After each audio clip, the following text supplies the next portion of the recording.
में है नहीं मजबूत विरोध पक्ष। जो कांग्रेस की नीतियां थी वही बीजेपी की नीतियां है। प्राइवेटाइजेशन कांग्रेस ने शुरू किया, बीजेपी अमल कर रही है। एसीजेड कांग्रेस ने शुरू किया, बीजेपी अमल कर रही है। एफडीआई कांग्रेस ने शुरू किया, बीजेपी अमल कर रही है। भूमि अधिग्रहण कांग्रेस ने शुरू किया, बीजेपी अमल कर रही है। रिजर्वेशन खत्म करने का नॉन इंप्लीमेंटेशन कांग्रेस ने शुरू किया, बीजेपी खत्म कर रही है। जाति जनगणना पिछड़े वर्ग की कांग्रेस ने नहीं करने दी, बीजेपी का साथ साथ उन्होंने 51 में तो कहा ही कहा, लेकिन 20 मई 1956 में वॉइस ऑफ अमेरिका में कहा ब्राह्मणवाद और लोकतंत्र एक साथ नहीं चलता। बाबा को तो मानते हैं, बाबा की बिल्कुल नहीं मानते। ये हमारी समस्या बनी हुई है कि क्रांति की पूजा होनी चाहिए या सिद्धांतों की रक्षा होनी चाहिए।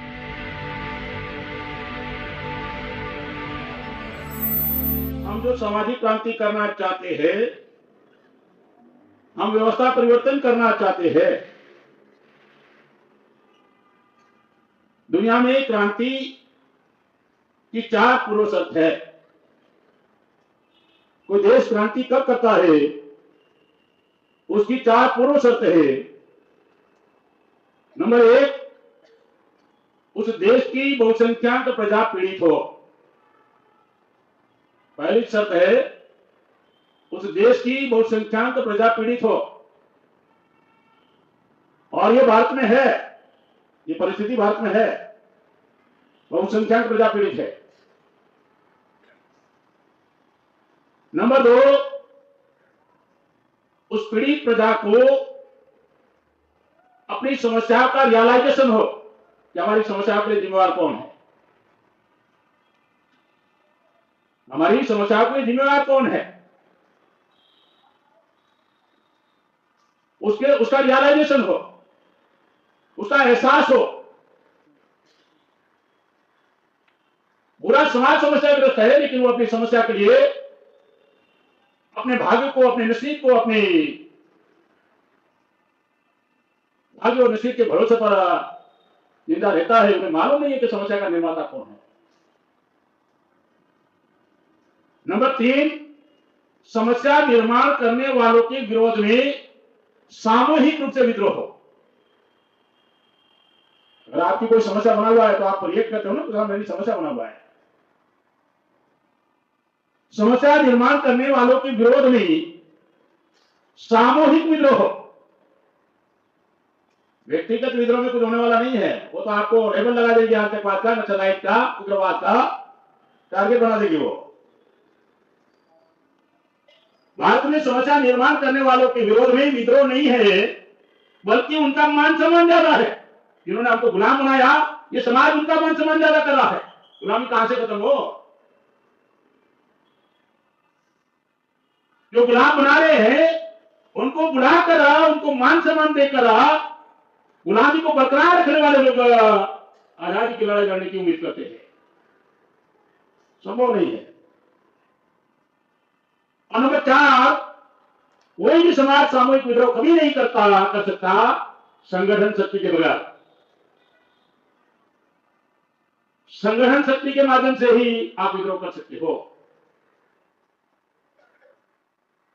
तो भारत में संगठन शक्ति का जो निर्माण होना चाहिए, करना चाहिए, वो हो नहीं रहा है। हम आइडियोलॉजिकल स्ट्रॉन्ग लोग हैं, लेकिन व्यवहार में हम लोग विचारधारा के रूप मुझे नहीं लग रहा है हम लोग उस काम को करने के लिए कमिटेड है।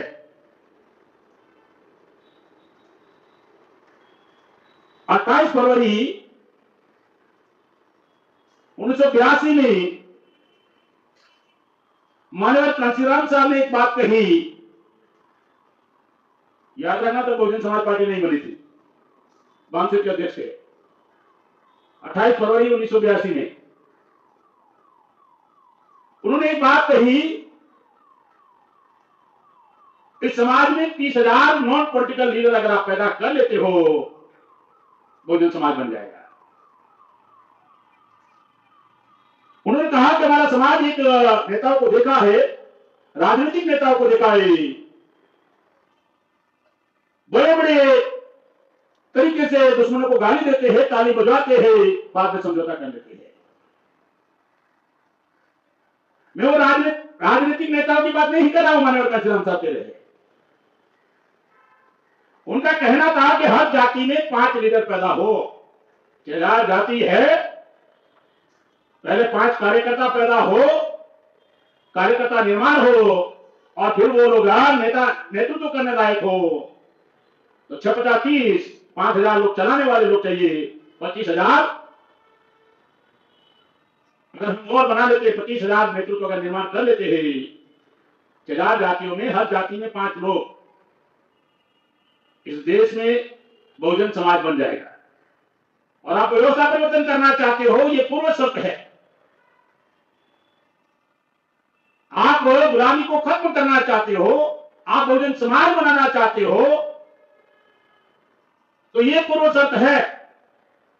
लेकिन उन्होंने बाद में पॉलिटिकल पार्टी बनाई और ये काम छूट गया। जो काम करना चाहिए था वो काम रह गया। और बाद में मानसिक चलाने वाले लोगों ने ये एजेंडा ही नहीं बनाया। और यही कारण है 50 साल से 45 साल 48 साल एक ही बात रट लगा रहे हम लोग, 6,000 जातियों को जोड़ेंगे, 6,000 जातियों को जोड़ेंगे, 6,000 जाति को जोड़ेंगे। 6,000 जातियां हुई कि आकाश से तारे गिरने जैसा हो गया। लाखों लोग मिलकर 6,000 जाति के प्रतिनिधि निर्माण नहीं कर सकते। एजेंडा नहीं था। 82 में वो बात कही थी, अब उसको करीबन मुझे लगता है 83 साल 43 ईयर हो गया। तो जो नहीं हुआ वही काम हम लोगों ने अब हाथ में लिया है। 10 साल में हमको करना क्या है। भाषणबाजी से कुछ होने वाला है नहीं। 45-50 साल से 1% भी जागृति शक्ति में रूपांतरित नहीं हुई। 1% भी जागृति शक्ति में रूपांतरित नहीं हुई है। अगर देश की जनसंख्या 140 करोड़ है और अगर आप 85% भी मानते हो तो 125 करोड़ हो जाता है। और 125 करोड़ का अगर 1% मानते हो तो 1.25 करोड़ लोग, क्या हम लोग संगठित कर पाए क्या सारे बांध से के लोग मिलकर? 1.25 करोड़ का अगर 10% मानते हो तो 12.5 लाख होता है। क्या कर लिया हम लोगों ने संगठित? उसका भी अगर 10% मानते हो तो क्या राष्ट्रीय अधिवेशन में हम 12,500 लोग इकट्ठा कर पा रहे हैं? तो जागृति 0.001 में भी शक्ति में रूपांतरित नहीं हुई। ये बात जब तक आप कबूल नहीं करोगे, मानोगे नहीं, तो आप समाज को धोखा नहीं दे रहे हो, अपने आप को भी धोखा दे रहे हो। क्योंकि बोलना आसान है, करना आसान, बोलना आसान है, लोग खुश हो जाते हैं। तो ये इसका मूल कारण है क्यों नहीं हुई। तो हमने 40-45 साल के अनुभव के आधार पर तय किया कि बांसे का जितना रिसोर्स लगना चाहिए था जिलों में और राज्यों में नहीं लगा। अगर किसी जिले में अगर अभी 30-40 साल से फंड आ रहा है, अगर उसका 80% फंड वहीं लगता, वो जिले का कोई गांव बाकी नहीं देता था, कोई गांव बाकी नहीं देता था। और अभी किसी जिले में ऐसी ताकत नहीं है कि 5-10 हजार की रैली निकाल पाओ। 5,000 की रैली जिलों में नहीं निकलेगी तो आपकी राजधानी में लाखों की भीड़ कहां से होगी, और सारी राजधानी को मिलाकर करोड़ों की भीड़ कहां से होगी। इसलिए हमने पॉलिसी बनाई, रिसोर्स तो अभी ग्रास रूट पर ही लगेगा। 80% वहां रिसोर्स लगेगा। और रिसोर्स कहां लगना चाहिए? आज तक 45 साल हो गया, 50 साल के करीबन 73 से मानोगे तो 50 साल पूरा हो गया, उससे ऊपर हो गया। उसका प्लान पहले समाज को बताना होगा। आपके पास फंड आएगा, खर्च कहां करोगे पहले बताना होगा। राष्ट्रीय अध्यक्ष भरोसे में नहीं होगा, तो उसकी मर्जी पड़े, वो करेगा करेगा तो करेगा, नहीं करेगा तो नहीं करेगा, पहले बताना होगा। हमने पॉलिसी डिसाइड की 20% एजुकेशन के ऊपर फंड होगा। अभी 20% एजुकेशन के ऊपर फंड होगा, 20% अनकवर्ड एरिया के ऊपर फंड होगा, 20% होल्डर के ऊपर और 20% सेंटर को चलाने के लिए। 10 साल की नीतियां जो बनाई गई है एजुकेशन में 5-6 प्रकार है। टांका लगाना है समाज का फंड। आप दुश्मनों के भरोसे पर नहीं छोड़ सकते कि उन्होंने हमारा एजुकेशन खत्म कर दिया, उन्होंने हमारा एजुकेशन खत्म कर दिया। उन्होंने किया और करने वाले हैं। हमने क्या किया भाई? हमारे पास हमारा प्लान क्या है? क्या दुश्मनों को क्रिटिसाइज करते रहना यही प्लान है क्या? प्रतिक्रिया से ताकत निर्माण नहीं होने वाली है, समर्थन से ताकत निर्माण होने वाली है। और समर्थन के कोई कार्यक्रम है नहीं समाज के समर्थन के, समाज के अंदर ये जो और भी पॉलिसी विस्तार से बनी हुई है और बुकलेट में छपी हुई भी है। कोई भी वामसे के राष्ट्रीय अध्यक्ष के पास प्लान नहीं है कि आपके पास फंड आएगा वो खर्च कहां करोगे, पहले बताओ, पहले बताओ। और वामसे ये राजनीतिक संगठन था, आप राजनीति के लिए वामसे को इस्तेमाल करना चाहते हो, इसका मतलब होता है आप ये राजनीतिक जड़ें खत्म करना चाहते हो। डायरेक्ट पॉलिटिकल पार्टियों की अध्यक्षता करने लगे, कोई डायरेक्ट कोई इनडायरेक्ट नहीं। मैं नाम लेना ही उचित नहीं समझता, कोई डायरेक्ट कोई इनडायरेक्ट नहीं। पार्टियां बनाकर वामसे का इस्तेमाल पार्टी को बढ़ाने के लिए, वामसे का इस्तेमाल प्रसिद्धि के लिए, लोकप्रियता के लिए। अरे ये मार्केटिंग के लिए नहीं बनाया गया था, ये परिवर्तन के लिए बनाने वाला साधन था। मार्केटिंग हो गई और इसका खामियाजा हम लोग भुगत रहे हैं। साथियों, मैं विषय पर बात रखना चाहूंगा, ताकि समय बहुत अभी कम है, विषय पर बात रखना चाहूंगा।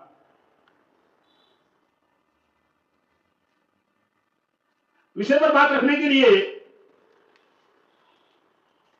दो तीन मुद्दे बहुत महत्वपूर्ण है जो बात रखना चाहूंगा। जो बाबा साहब अम्बेडकर का सब्जेक्ट है, भारत के लोकतंत्र का भविष्य क्या होगा। साथ साथ उन्होंने 51 में तो कहा ही कहा, लेकिन 20 मई 1956 में वॉइस ऑफ अमेरिका में कहा, ब्राह्मणवाद और लोकतंत्र एक साथ नहीं चल सकता है। यहां लोकतंत्र की बात आ गई, लोकतंत्र का भविष्य क्या होगा। अब ब्राह्मणवाद और लोकतंत्र एक साथ नहीं चल सकता, 56 में वॉइस ऑफ अमेरिका में कहा। हम लोग बाबा को तो मानते हैं, बाबा की बिल्कुल नहीं मानते, ये हमारी समस्या बनी हुई है। और यही बात बाबा साहब अम्बेडकर ने 9 नवंबर 1940 में कहा, 1940 में कहा कि क्रांति की पूजा होनी चाहिए या सिद्धांतों की रक्षा होनी चाहिए। सवाल पैदा किया 9 अक्टूबर 1940 में, क्रांति की पूजा होनी चाहिए या सिद्धांतों की रक्षा होनी चाहिए। अगर आप क्रांति की पूजा करोगे, तथागत गौतम बुद्ध ने क्रांति की दिन में 5 बार पूजा करते रहो, दोबारा क्रांति होने वाली नहीं है। अगर आप सिद्धांतों की रक्षा करोगे, दोबारा क्रांति हो सकती है। तो सैद्धांतिक रूप से चलाने वाले लोग बहुत कमजोर है, वैचारिक रूप से बहुत कमजोर है। इसका मतलब ईमानदार नहीं है ऐसा नहीं कहना है, निष्ठावान नहीं है ऐसा नहीं कहना है निष्ठावान, है ईमानदार। लेकिन वैचारिक रूप से जो सैद्धांतिक रूप से अपने आप को तैयार करने की बात आती है, तो हम लोग के पास टाइम नहीं का टाइम है, न समझने का टाइम है, न समझाने का टाइम है। तो ये जो इस विषय पर मैं कुछ बातें रखना चाहूंगा, भारतीय लोकतंत्र का भविष्य क्या होगा, तो केवल एक लाइन में आपको बता देता हूं। Assistant police commissioner Rajveer Malik साहब ने बहुत सारी बातें की कि लोकतंत्र ऐसे लोगों के हाथ में जाना चाहिए, संवेदनशील लोगों के हाथ में जाना चाहिए, ईमानदार लोगों के हाथ में जाना चाहिए। मैं कहना चाहता हूं, इस देश में 80 करोड़ 5 किलो चावल के ऊपर निर्भर है, बना दिए गए 5 किलो चावल पर निर्भर। अगर 1 किलो का अगर आप 40 रुपया भी मानते हो, तो 5 किलो का होता है 200 रुपया, 12 महीने का होता है 2400 रुपया। क्या वो 80 करोड़ लोग भारतीय लोकतंत्र में अगर चुनाव लड़ना है, विधानसभा में या लोकसभा में, डिपोजिट भरने लायक है? डिपोजिट भरने लायक है? विधानसभा और लोकतंत्र पार्लियामेंट में 80 करोड़ लोग क्या चुनाव की डिपोजिट भरने लायक है क्या? इसका मतलब 80 करोड़ लोग लोकतंत्र से आउट हो चुके हैं। देश के 80 करोड़ लोग लोकतंत्र के दायरे से बाहर हो चुके हैं। बाबा साहब का क्या भविष्य होगा? ये है भविष्य। तो उन्होंने उस समय कहा था, किसी देश में लोकतंत्र जिंदा किसी देश का लोकतंत्र जिंदा रखना है तो 3 उसकी शर्तें हैं। नंबर 1 की शर्त है मजबूत विरोध पक्ष होना चाहिए। विरोध पक्ष मजबूत होना चाहिए।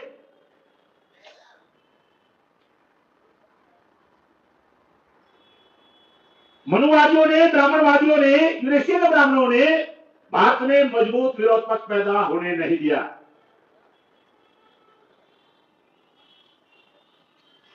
आपको मालूम है 1947 से पहले विरोध पक्ष में था मुस्लिम लीग,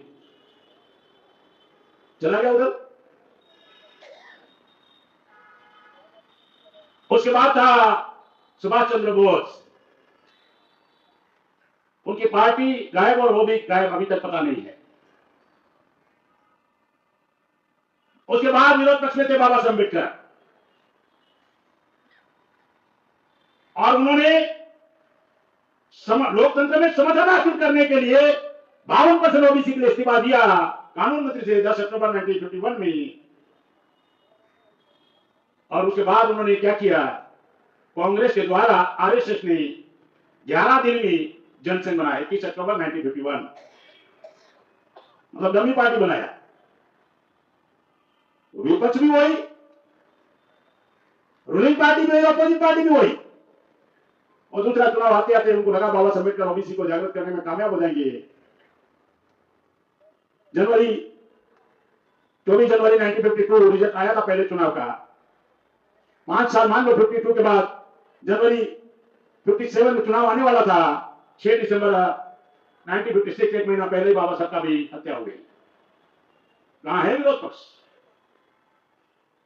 मजबूत विरोध पक्ष होना चाहिए। आप में है नहीं मजबूत विरोध पक्ष। जो कांग्रेस की नीतियां थी वही बीजेपी की नीतियां है। प्राइवेटाइजेशन कांग्रेस ने शुरू किया, बीजेपी अमल कर रही है। एसीजेड कांग्रेस ने शुरू किया, बीजेपी अमल कर रही है।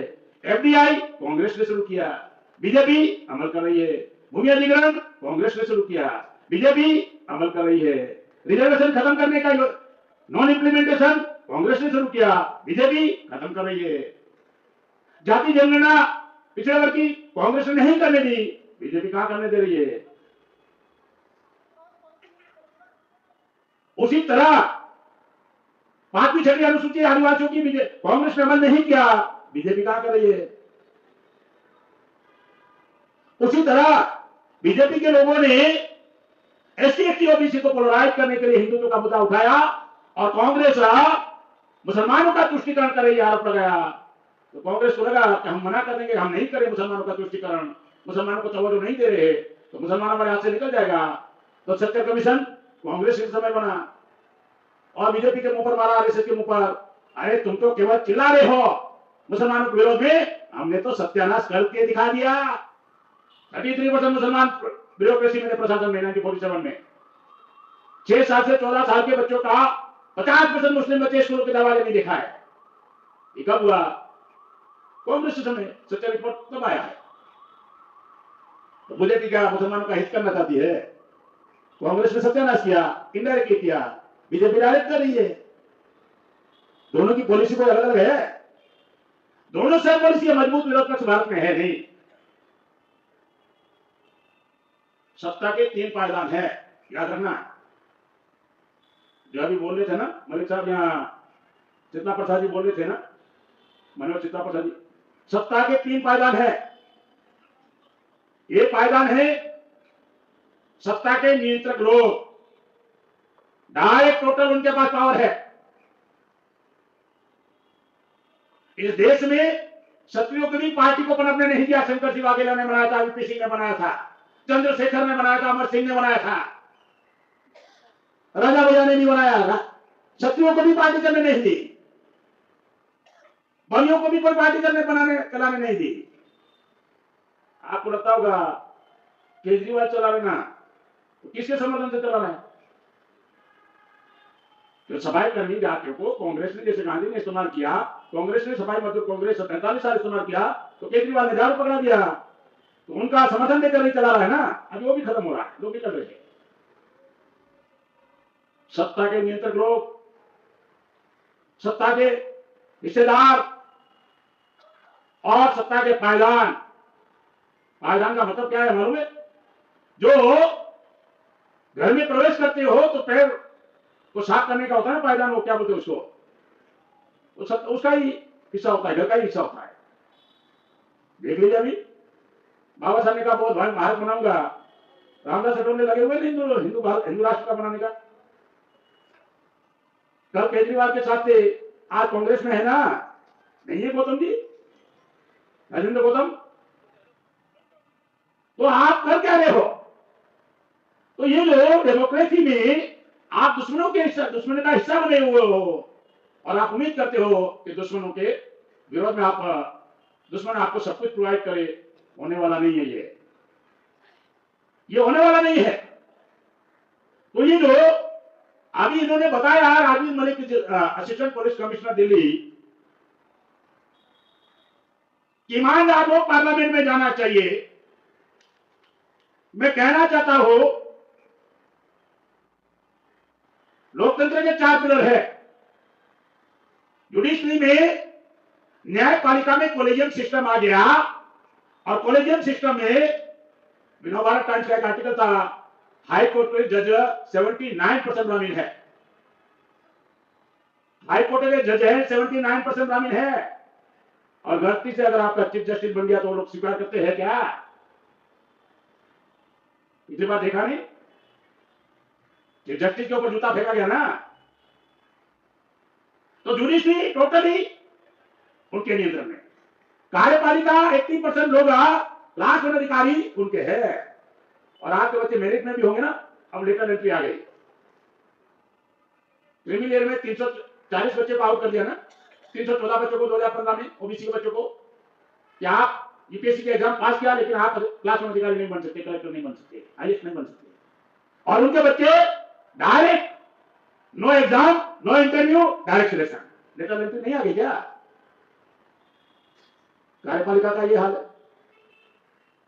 विधायिका में भारत की संसद में अभी लेटेस्ट 6 मई 2024 का चुनाव का आंकड़ा बता रहा हूं, लेटेस्ट 543 में से 251 लोग अपराधी बैठे हुए हैं। 52% अपराधी लोग हैं, एडीआर का रिकॉर्ड है।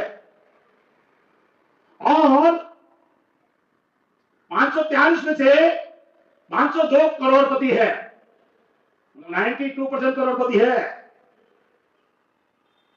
ईमानदार आदमी उधर जाना चाहिए, जाएगा कैसे? चुनाव प्रक्रिया कितनी महंगा हो गई है। तो टोटली लोकतंत्र का उन्होंने खत्म कर दिया। मीडिया 100% उनके पास है। 4 पिलर लोकतंत्र का उनके नियंत्रण है। विरोध पक्ष है नहीं, निष्पक्ष चुनाव नहीं है। भारत में निष्पक्ष चुनाव है नहीं, चुनाव आयोग निष्पक्ष चुनाव नहीं करवा रहा है। यहां कैंडिडेट की मर्यादा तय है, एमएलए बनने के लिए लिमिट है, एमपी बनने के लिए चुनाव की लिमिट है, और पार्टियों की लिमिट नहीं है। चाहे 10,000 करोड़ करो या 1 लाख करोड़ करो या 10 लाख करोड़ करो, कहां से निष्पक्ष चुनाव होगा? इन्हीं बातों से परेशानी है। यह अधिवेशन आपको छोटा लग रहा है, पिछले 15 दिन से परेशान है केंद्र सरकार। मैं तो नाम के साथ बोल रहा हूं ना। कल ही होम मिनिस्ट्री से फोन आया, गृह मंत्रालय से, क्या आप अधिवेशन कर रहे हैं? मैंने कहा कर रहे हैं। कब कर रहे हैं? मैंने 25-27। क्या एजेंडा है? मैंने कहा आपकी सरकार से क्या डिमांड है? तो मैंने कहा मेरी सरकार से कोई डिमांड नहीं है। गृह मंत्रालय समझ लो डायरेक्ट अमित शाह के नियंत्रण में है। मतंग जी आपकी डिमांड क्या है? मैंने कहा कोई डिमांड नहीं है। फिर क्यों आप अधिवेशन कर रहे हो? मैंने कहा हमारे लोगों को जगाने के लिए, जागृत करने के लिए, संगठित करने के लिए। 3 दिन तक, मैंने कहा तो 3 दिन तक आते हैं लोग। कौन कौन से राज्य से आ रहे हैं? मैंने कहा ये तो मैं नहीं बता सकता, आंकड़ा नहीं बता सकता। क्यों? मैंने कहा मान लीजिए किसी वेटिंग टिकट है, नहीं क्लियर हुआ तो नहीं आएंगे, कोई तत्काल में टिकट बनाकर आ गया तो आ जाएंगे। नहीं, फिर भी आपके पास आंकड़े होंगे ना, कौन से राज्य से कितने आ रहे हैं। मैंने कहा नहीं, अभी निश्चित आंकड़ा नहीं है। तो उनका कहना है आप नहीं बताओगे, हमारे पास तो है ना, क्लाइंट ब्रांच हमारे पास है। ये पहला अधिवेशन और आप परेशानी हो रही है। तो निष्पक्ष चुनाव हो नहीं रहा है। अभी तो ईवीएम आ गया तो और मामला भयानक हो गया। ईवीएम के संदर्भ में आपको मालूम है एलन मस्क ने कहा कि ईवीएम में छेड़खानी हो सकती है। जो सुनीता विलियम को वहां से सैटेलाइट से यहां लाया आदमी, टेक्नोलॉजी में एक्सपर्ट है, वो बोलता है ईवीएम से तो हो सकता है कुछ भी। और आपको ये भी मालूम है तुलसी गबार्ड अमेरिका की नेशनल इंटेलिजेंस एजेंसी की डायरेक्टर है, उन्हें कहा ईवीएम में गड़बड़ी हो सकती है। अब दुनिया वाले भी पहचान गए। 2 सितंबर 2025 पीटर नवारो का स्टेटमेंट था कि ब्राह्मण भारत की जनता पर मुनाफा कमाने वाली कौम है। डायरेक्ट स्टेटमेंट है, डायरेक्ट। तो ये जो निष्पक्ष चुनाव हो नहीं रहा है, मजबूत विरोध पक्ष है नहीं, और तीसरा कॉन्सेप्ट ये था कि जिनकी सरकारें हो उनके कार्यकर्ता पर पहले कानून अमल करना चाहिए, अमल लागू होना चाहिए। नहीं तो बोलेगा हमारी सरकार क्या फर्क पड़ता है। अगर ये नहीं होगा तो देश का लोकतंत्र जिंदा नहीं रह सकता है। और हम लोग हमारी सबसे बड़ी समस्या क्या है मालूम है? मेरा ऐसा मानना है हमारी सबसे बड़ी समस्या है पहचान की है। पहचान की समस्या है। हर बार उन्होंने हमारी पहचान फिक्स की, कभी दानव, कभी दस्यु, कभी राक्षस, कभी दुर्जन, कभी दलित, कभी हरिजन। हर बार उन्होंने हमारी पहचान फिक्स की, और उनकी पहचान को स्वीकार करके आप व्यवस्था बनाना चाहते, पॉसिबल नहीं है। तो ये बैकवर्ड है ना, पिछड़ा, ये भी उनका दिया हुआ पहचान है कि ये पिछड़े लोग हैं, और आप स्वीकार करें कि हाँ हम पिछड़े हैं। फॉरवर्ड ने कहा कि आप पिछड़े हैं, बैकवर्ड है, और बैकवर्ड ने कहा हम बैकवर्ड है, इसका मतलब इनडायरेक्टली फॉरवर्ड मान रहे हो। इसलिए हमने कॉन्सेप्ट बदल दिया, वामसेव का बी फॉर बैकवर्ड नहीं, बी फॉर बहुजन। उस समय बनाया होगा हमारे महापुरुषों ने, मैं उनका इंकार नहीं कर रहा हूं, वो परिस्थितियां रही होगी। और ये बहुजन पहचान तथागत गौतम बुद्धा से जुड़ी पहचान है। तो ये सारा विस्तार से आपको जयप्रकाश जी ने बात बताई। इस अधिवेशन के विषय बहुत सारे गंभीर विषय है। विजय माता सर को सपोर्ट कर रहे हैं इस आंदोलन को, इस कार्रवाई को आगे बढ़ाने के लिए। धन्यवाद।